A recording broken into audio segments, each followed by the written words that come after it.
Hi, everybody, and welcome to week 2.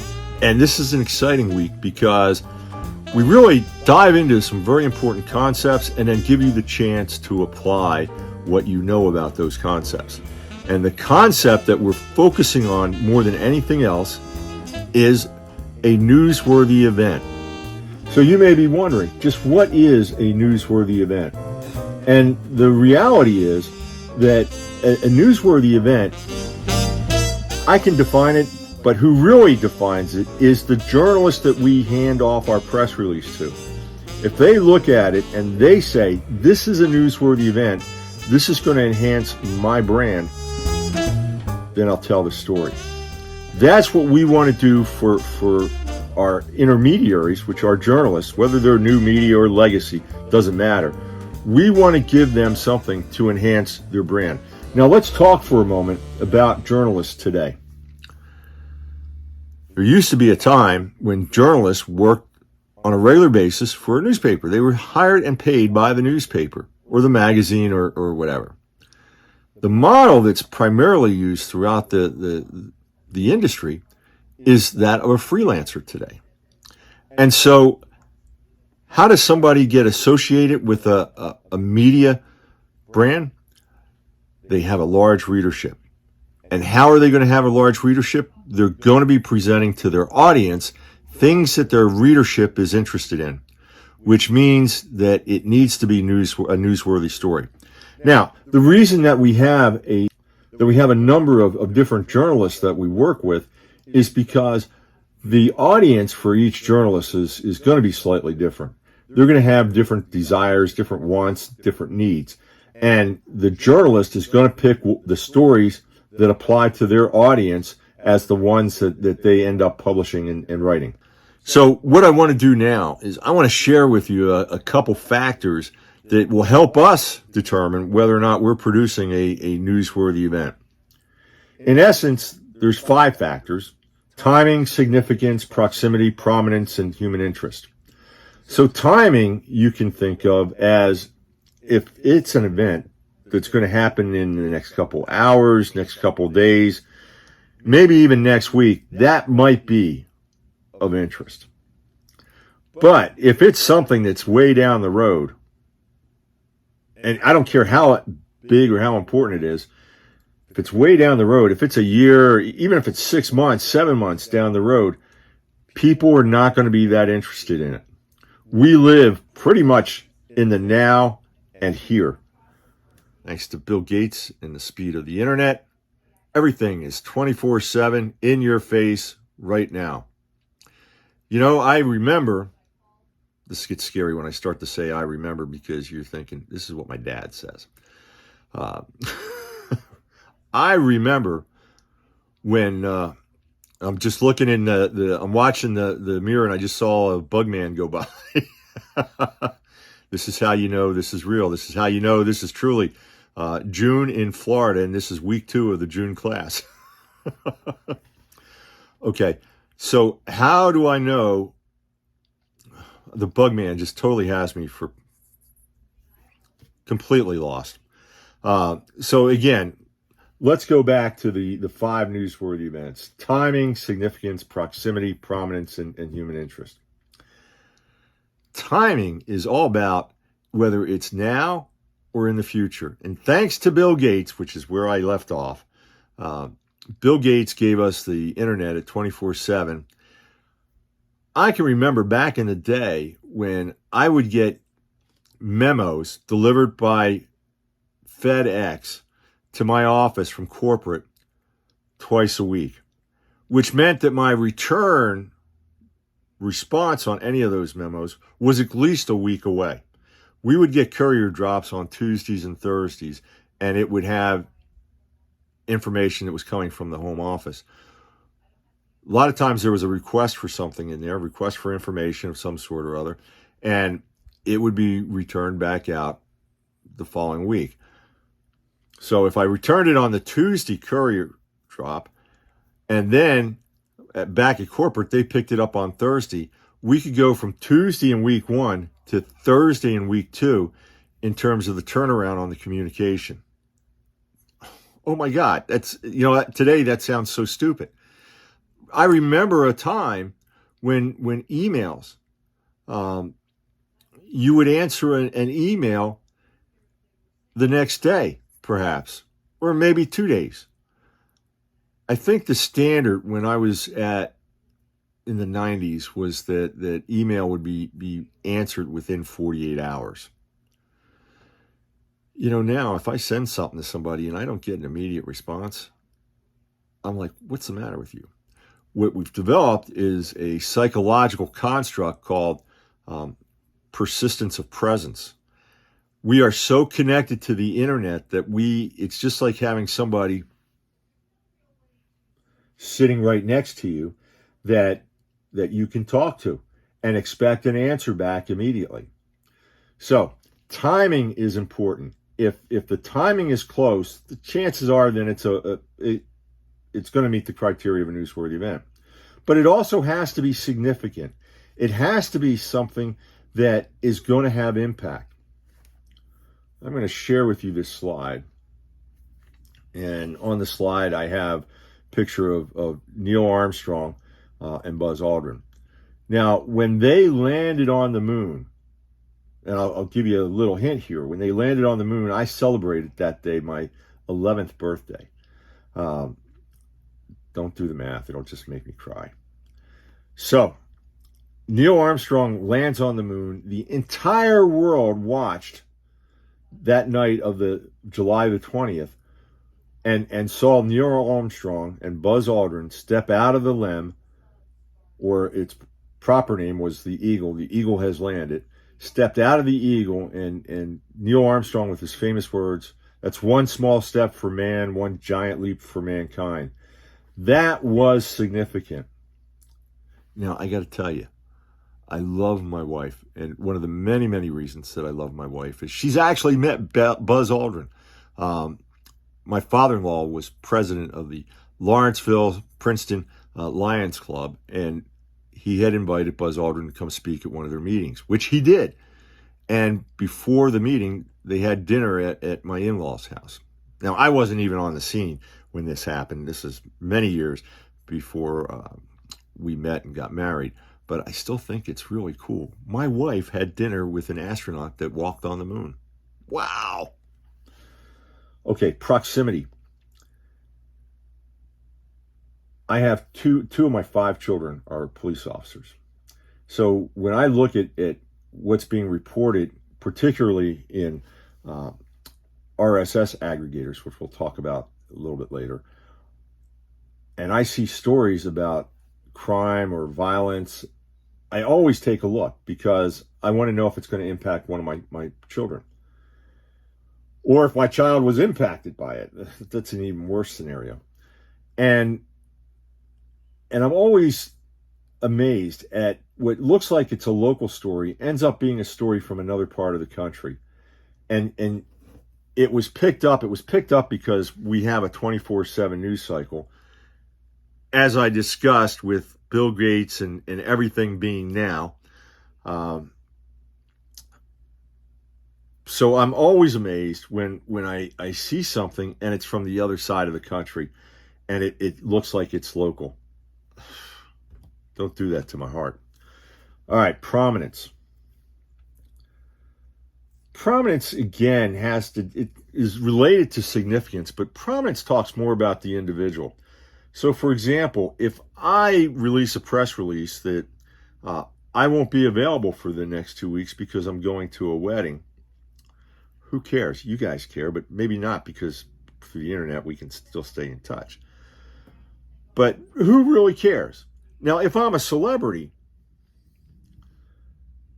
and I say I'm going to a wedding, that's prominent, particularly wherever the wedding is, because of who I am. Years ago, I used to live in Lexington, Kentucky, and I used to partake in an event that just recently passed us in time, and that was the Kentucky Derby. Someone that I had become I wouldn't say good friends with, but pretty friendly with, was horse owner and breeder Anita Madden. And I'll remember, this was just a magical year. She bred the horse Ali Sheba, who ran in the Kentucky Derby that year and won the Kentucky Derby. The night before the Derby, everybody around the country, particularly in Kentucky, has Derby parties. And Anita's are world famous because Anita throws a soiree. Well, she did. She's passed away. She threw a soiree like you wouldn't believe. And the party the night before the running of the Derby, where Ali Sheba ran, the theme was Alibaba and the 40 Thieves. It was huge. You walked into a tent, a massive tent, and in the center of the tent was something that you would think was right out of Walt Disney World. It was a giant series of flying carpets with harem girls on the flying carpets. And the reason I say it looks like it was something right out of Disney, the designer was a former Disney Imagineer. If you've ever been to Walt Disney World, Robert Cloyd, who designed the flying saucer attraction, the flying carpet attraction for Anita's party, he designed the ghosts that ride with you at the very end of the Haunted Mansion. That part of the ride was his project when he worked for Disney. Robert ended up being a very good friend as well. So that greeted you when you walked into the tent. And then there were two wings, a left wing and a right wing. And at the end of each of those wings was a bandstand where a band was playing.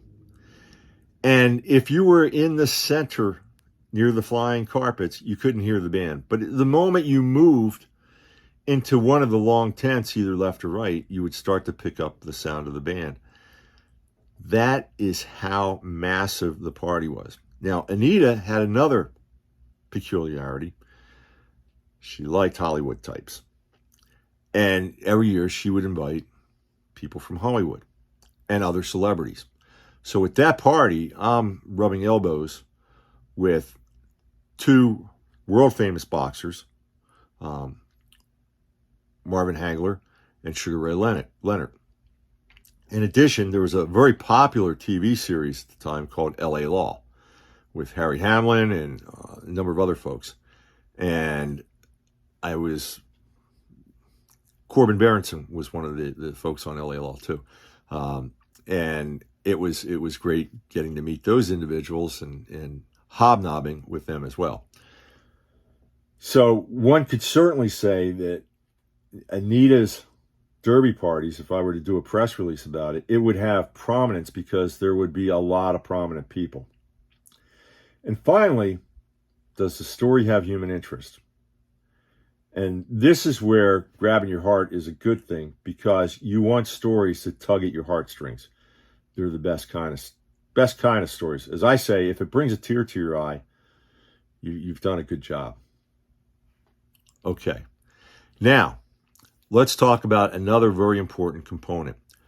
Newsworthy events are made up of pseudo events and real events. Let's talk a moment about real events. Real events are things that actually occur. Here I go again. Back in 2004, Hurricane Charlie hit Central Florida. I know because it hit this house. We had to replace took the roof right off. That window behind me, it blew it out completely. It was pretty interesting. Then we had 2 weeks later, we had Hurricane Jean. And then about 2 weeks after that, we had Hurricane Francis. 2004 was a really rough year for Central Florida. But those were all real events. So you're probably saying to yourself, what's a pseudo event? Well, a pseudo event is something that's man-made. It's something that we create. Now, you may be saying to yourself, why would you want to do that? And the answer is very simple. There's not enough real events to fill the news cycle, to fill 24/7. And we want to make sure that events always position our company in the best of light. They enhance the brand. They build strong bridges, strong connections to our publics, and it positions the company in the best place possible. So one of the things to understand about pseudo events is that they're not spontaneous. They are a result of planning and brainstorming. As a matter of fact, as much planning and brainstorming should go into a pseudo event that would go into an advertising campaign. So if you can think of an advertising campaign where you've developed a creative and how are you going to use that, that's what you should be doing in public relations in terms of creating pseudo events. A pseudo event, the reason you create the pseudo event is to create buzz. In other words, it's planted for the purpose of being reported upon. And success with regard to a pseudo event is usually based on how widely reported the pseudo event is, and is it amplified? Do other people continue to tell the story? So if I put a press release out there and it's picked up by news outlet 1, but it looks so cool and so good that somebody else is looking at news outlet 1's stories and they say, I think I'm going to get some more information on this. I'm going to run this story too. That's the amplification effect. Now, something else that's interesting is time relations are fictitious. And they're normally discussed as having happened in the past. One of the interesting things is a lot of times you will see in the news where right before there's a big event, there will have been a smaller event where they actually did planning or brainstorming or forecasting. And they'll report on that. And then the real event happens. Might be a clue that you're looking at a pseudo event. The big question that you have to ask yourself, is it real? And is it real if I do a good enough job is less important than is it newsworthy? Here's something that runs through reporters' minds and people that are in the public relations industry a lot. I'm telling you this story, regardless of whether it's true or not, because the fact that the story could exist is more important than whether it does exist. That's kind of weird thinking, isn't it? And a couple more of these that will help you think about this. The reality of this situation is ambiguous. There's always extra questions that you can't quite answer. And the meaning is twisted. Did it really happen? And if so, what were the motives to make it look like this thing happened? And again, remember I talked about the planning events for the event. Good pseudo events are usually a self-fulfilling prophecy. It's just that simple. Now, what we didn't talk about is why events and pseudo events are so important. It's because we have to give the people that we want to tell the story, we have to give them something that's going to enhance their brand. And why? Well, quite simply, because if we give them something that won't enhance their brand, depending, won't enhance their brand, then what happens? They're not going to look at our stuff. They're going to think we're just junk peddlers. Now, where this really comes into play is when our pseudo event might start to look more like we're asking for free advertising. So that's why you always got to go back to the 5 factors that I gave you initially as to whether or not this is a newsworthy event. Okay, folks, we're coming up on about 20 minutes, and that's what I wanted to cover with you today. Newsworthy events and pseudo events. This is Dr. John. Have a great week. Work on those newsworthy events.